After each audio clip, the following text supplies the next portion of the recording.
Welcome. My name's Lee Thurburn, and you are on livestreamlee.com, Livestream TV, I guess. That's one of the wonderful things about the age we live in. To be able to do what we're doing right now, 20, 30 years ago, well, let's go with 30 years ago, but even pretty much 20, certainly 30 years ago, you would have need to have a complete production facility. You'd need to have the power of a major American or major media company behind you. But today we live in a world where if you've got one of these things, or if you have a little bit of cheap technology, you can reach millions and billions of people. Now, I'd love to think that millions and billions of people are listening to me. I know better than that, but I am glad you're here. Today, we're going to have a conversation with somebody that I think you're going to be excited to get to know. But before I introduce Tisha Hammond, and I want to invite you to join our online community. Now, when you go to livestreamlee.com and click on the Join Our Community button, you're going to have the opportunity to create an account on a technology called Apricot Rocket, which is a digital marketing suite of tools that I have built. And I'm going to tell you why you want to do that. One of the things that we do is we try to help you get customers, but we can't do that unless we know about you. We need to know what services you offer so that we can match people that are looking for those services with people like you that offer those services. So one of our founding missions here, one of the things that drives me is a commitment and a passion for helping businesses grow faster. And it's easiest for me to be able to help send you customers if I know who you are. So if you go to livestreamlee.com, join the community, that'll take you through a very simple process. It's free. And during that process, you're going to be able to click on a button that says, tell us about your business. What services do you offer? And then that's how we'll match you with potential customers. So be sure and do that. All right, now let's jump right in and get started talking to my guest today. I need to pull that graphic off before I bring her on because I don't want it to be sitting over. You wouldn't be able to see the loveliness Tisha Hammond. Tisha, it is so nice to be able to have you be my guest today. Thank you for joining me. Thank you for having me here. I don't get to come out and play very often on other interview sites, so I'm happy. Thank you. Well, you have your own interview, and it's a morning. You do this, what is it, 5 days a week in the morning? You do something similar, right? I do something similar. In our first season, it was definitely 5 days a week. We've pared it down to 2 to 3 times a week. And it is typically a morning show, Pep Talk Live with Tisha Hammond. It has the power of Dell Technologies and some advertisers and supporters behind it. So we're happy to do it, and we elevate the conversation around entrepreneurship there. Well, tell me a little bit more. Aside from that, I mean, people don't know you, and they need to know you. So this is a blatant. Let me plug in my. Got to go over here to the brand thing. I have a somewhere. I have a ticker that I built for you. Here we go. So I've got a little ticker. I've got to get rid of that. That brand element that I put up over there. You go. There's a little ticker that has at the end, it has your website, but tell people about yourself. What do you do? What do you do?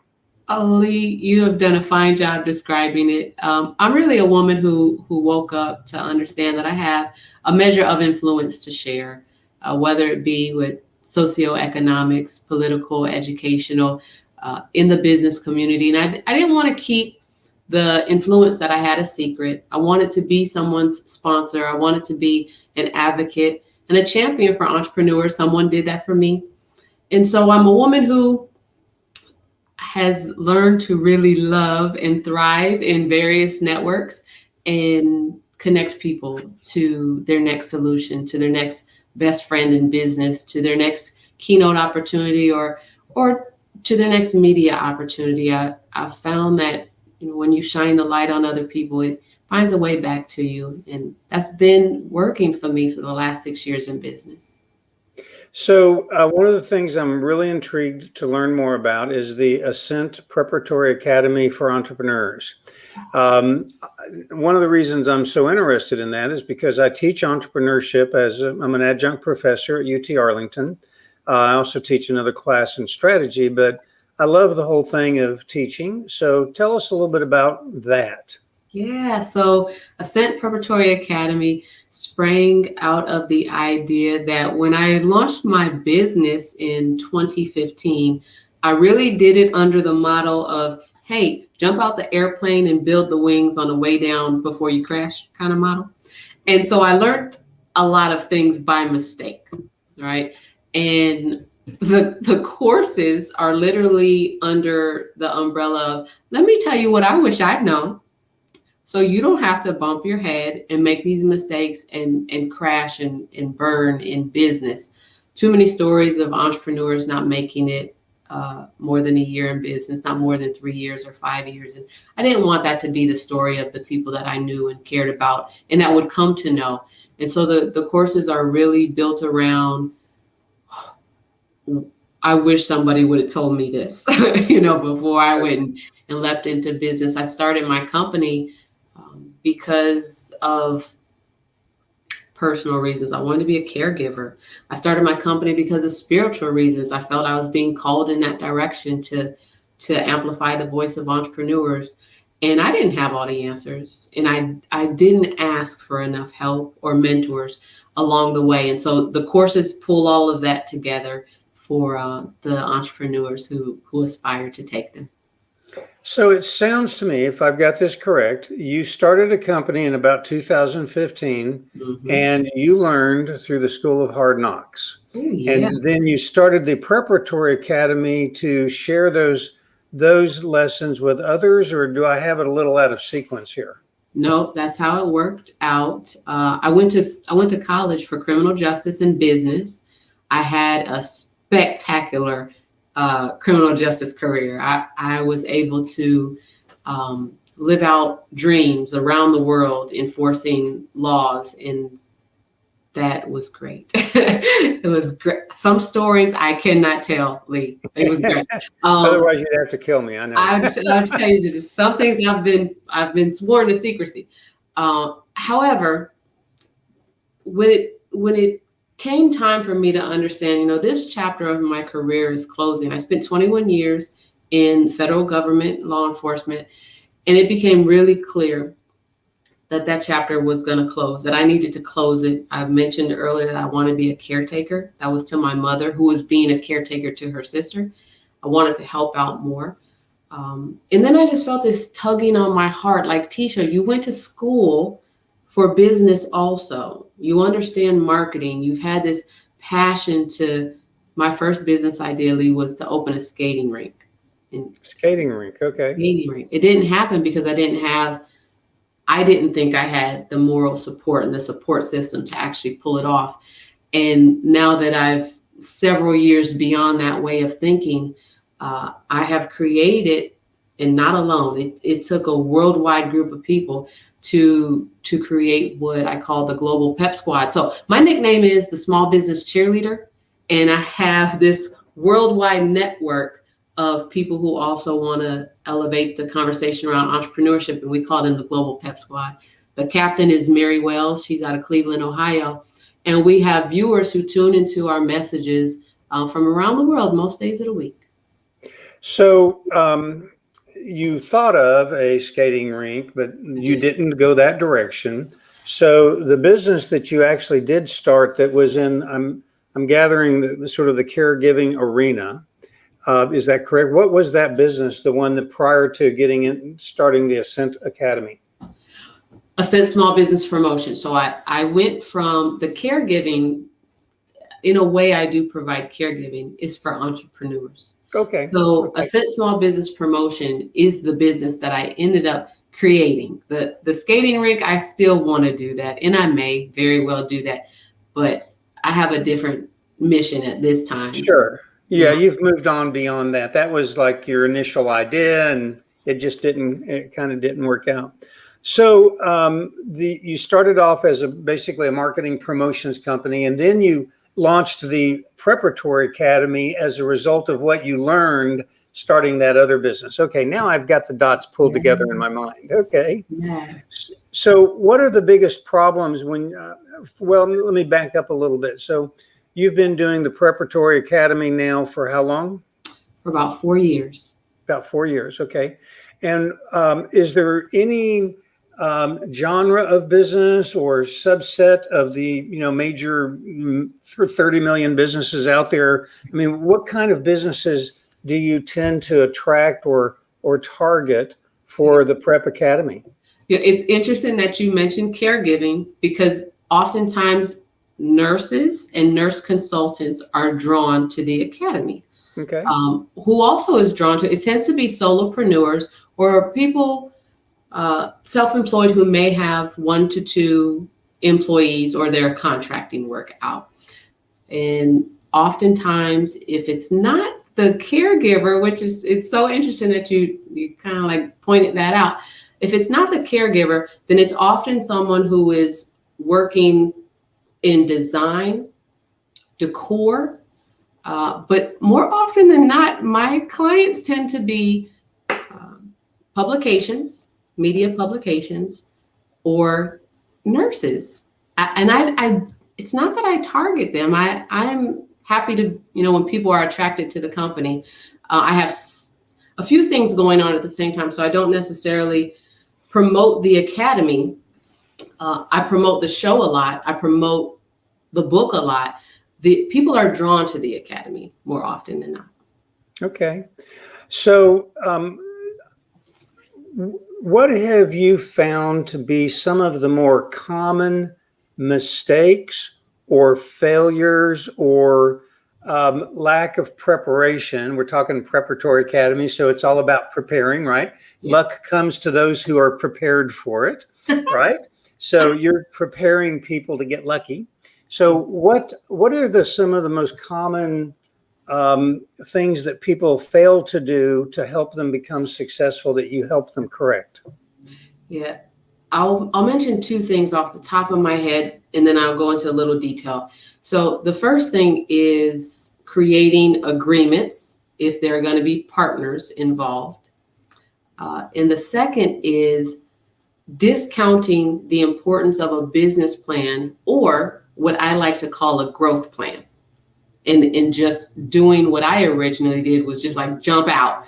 And I had a business plan, Lee. I had it. It was supposed to be dynamic. I was supposed to look at it and make sure I was hitting my marks and my goals. And I had financials and projections in it. And I opened the business and didn't look at it for a year. I didn't look at it for a year. You get so caught up in starting the business when you're doing it by yourself. And oftentimes I find that people don't ask for help. They don't know who to ask for help. They believe they can handle it on their own. They would like to wear all the hats. I found that that's just, over time, that was not a good business model for me. Gotcha. Okay. So 2 things. One is if you're going to have a partner, whether that's legal or just generalized term for somebody, having an agreement about how that is going to work. And then the second thing is having a business plan that you use on a regular basis to measure how you're performing relative to your goals, right? Yes. So you filled out a business plan, and then you sort of set it aside like, okay, I've checked that box. I've got it done. Now let me go start the business. And then you got basically overwhelmed and lost in the details of running the business, right? Exactly. That's how it happened. And it happened quick. It happened fast. It happened hard. And next thing I know, my dynamic business plan was like a dinosaur. Right. And it wasn't dynamic the way that I was encouraging my clients to have theirs. I spent so much time writing other people's business plans, I couldn't pay attention to mine, or I didn't devote time to pay attention to my own. And I actually have to thank, if I can thank a couple people for kind of like bringing that back into my focus. So I'm a very active member of the National Association of Women Business Owners, NABO. Here in Detroit, I'm a part of the Greater Detroit chapter. We have a relationship with Goldman Sachs 10,000 Small Businesses, right? Which is an incredible educational program. And I haven't gone through the course, but we were able to get a tidbit of just some cash and financial projections. It woke me up quickly. It woke me up. I realized, oh my goodness, I have more customers than I thought I had. I have more clients to care for, right? I have more opportunities to see income come in. This is where income is going out. The book is selling here pretty hot, but it's not over here this month. It opened my eyes tremendously, and I'm so thankful for that. It was a 2-day training, and it turned things around for me. Well, talk a little bit about your book. I have down here best-selling author of Daily Devotional for Entrepreneurs. So when did you publish the book, and where can people find it, and what is it going to, Daily Devotionals, it kind of says it in the title, but talk a little bit about that. Yeah, so the full title is Daily Devotional for Entrepreneurs, Your Season to Grow. And it is a book that takes you through a full growing season, which is 12 weeks. And it blends in scripture. It blends in faith-based, profit-first entrepreneurship mind shift activities. It blends in financial forecasting and business consulting, which is what I am. I am the small business cheerleader is a business consultant. It blends in media relations.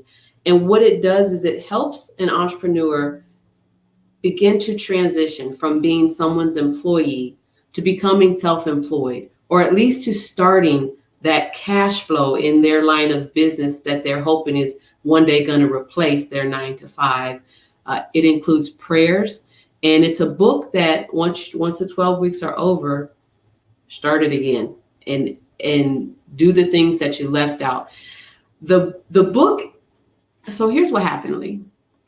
In, I don't know, it must have been like 2015, 2016, I read Think and Grow Rich, A Black Choice by Dr. Dennis Kimbrough. He wrote this book, of course, in coordination with the Napoleon Hill Foundation. And when I read the book and heard Dr. Kimbrough speak, we shared a stage together at an AG Gaston Economic Conference in Birmingham, Alabama for 2 years in a row. When I heard him speak and just heard the enthusiasm and life that he spoke into entrepreneurship and business, I was like, yeah, I'm definitely supposed to be here. I'm supposed to be having these conversations with entrepreneurs. Now, remember, I bought 5 of his books at one of these conferences, and he signed all of them. And when he was done signing, I asked would he pen the foreword to my first book, and he said yes. He said yes, and I took him up on that. And so the book came out. The book came out during the pandemic in April, May of 2020, and it's on 6 continents. I'm trying to get it to Antarctica. If anybody out there knows anyone that I can coordinate that with, so that it can be on all of the continents. How about that? That's exciting. I just wanted to, I don't know, can you see the chat that's going on the side, or I don't know what you can see because I've never. Let's see if I can. Well, yeah, I was going to tell you, you brought the Pep Squad with you. We got a whole bunch of people: Mary Wells, Cheryl Blakeney, Lorenzo Reed.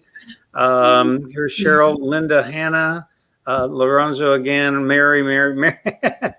I see. Mary's the captain.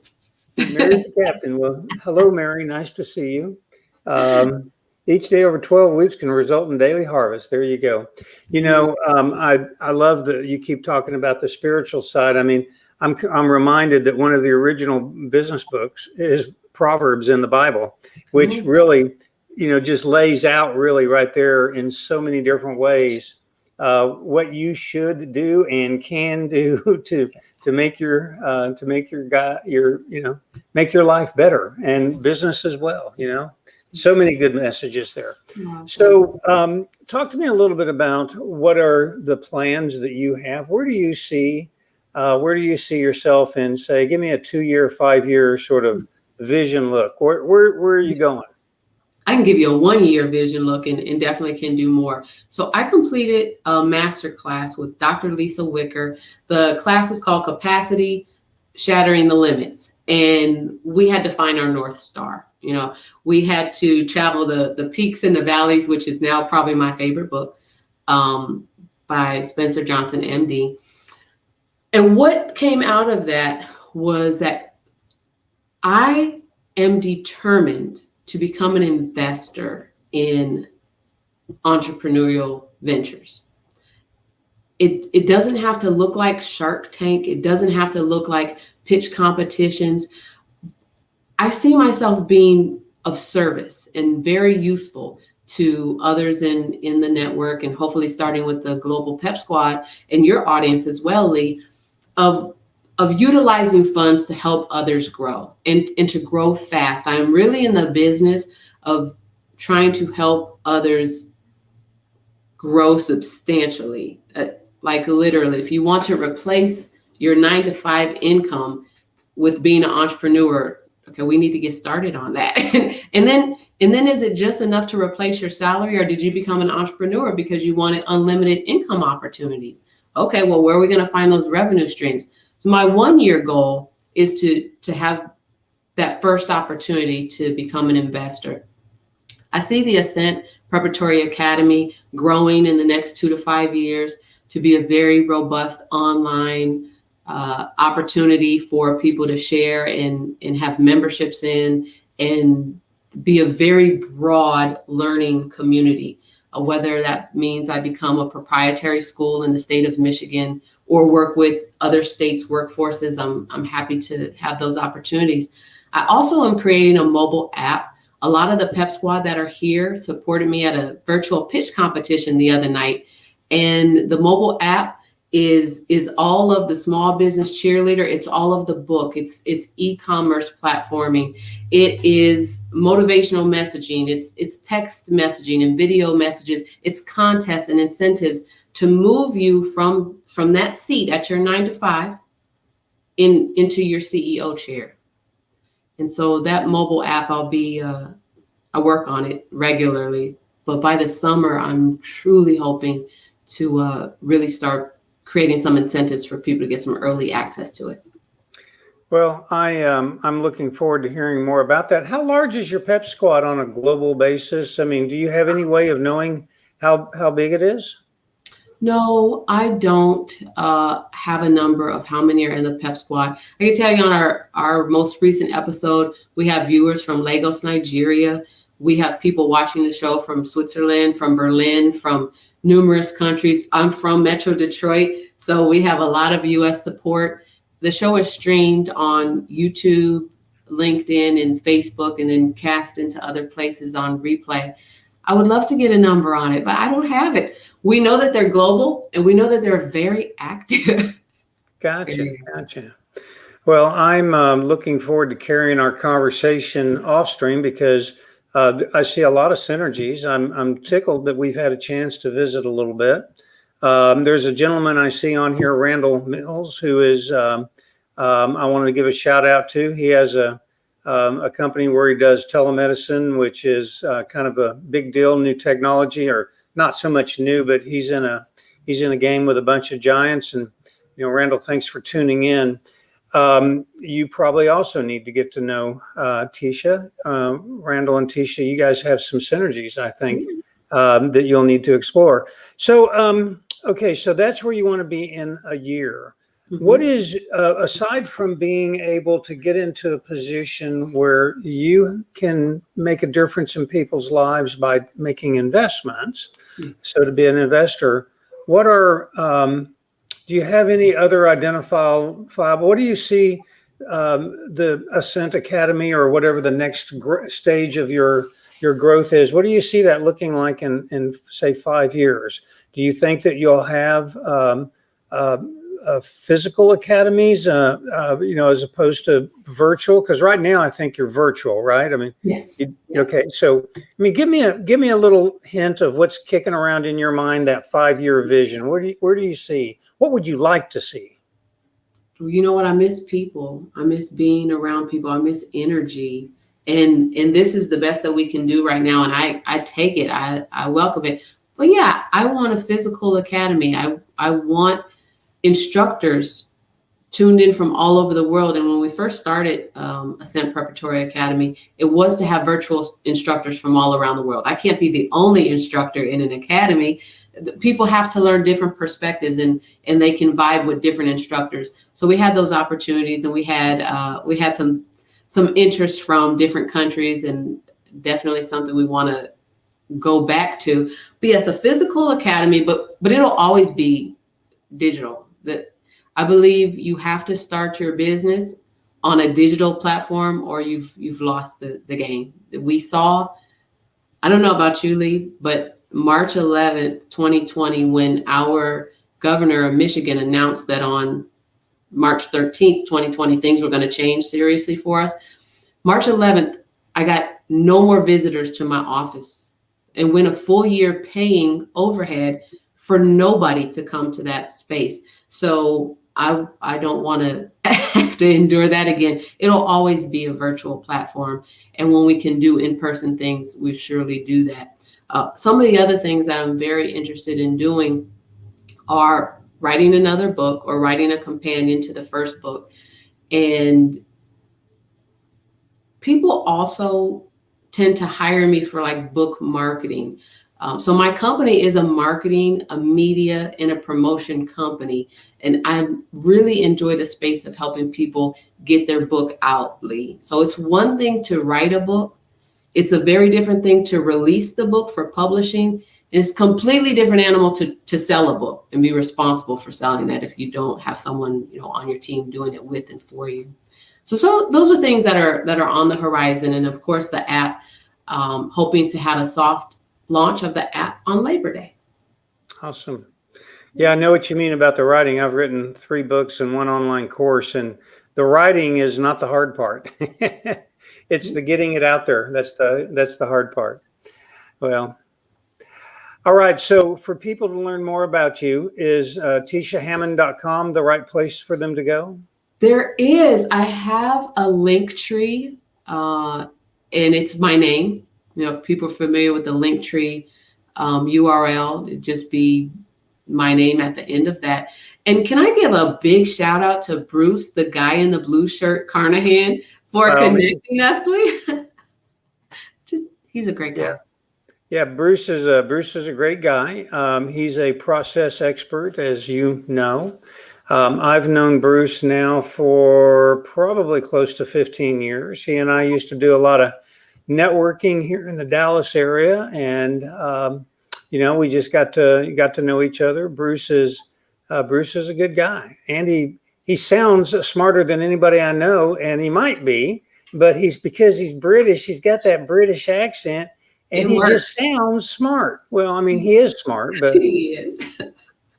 The accent helps a lot. He's good for him. Yeah, he's a good guy.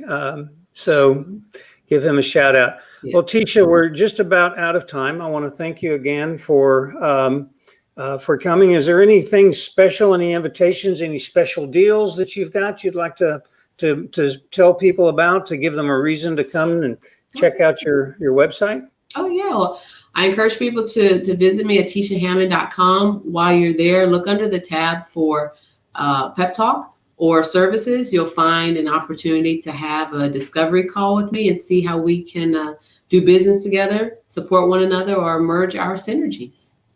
All right. Well, Tisha, thanks a bunch. I'm going to put you in the waiting room. If you'll hang out for just a minute, I'll be right back. Okay, now I'm going to put my little advertisement back up and remind you. Go to livestreamlee.com and click on,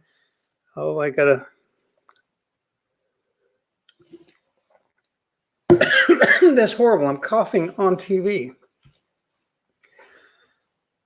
How do I mute myself?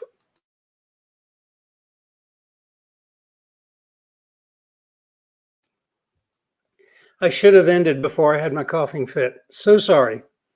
Go to livestreamlee.com, join my community, and if you need help getting in touch with Tisha, let me know. Bye now. We're done.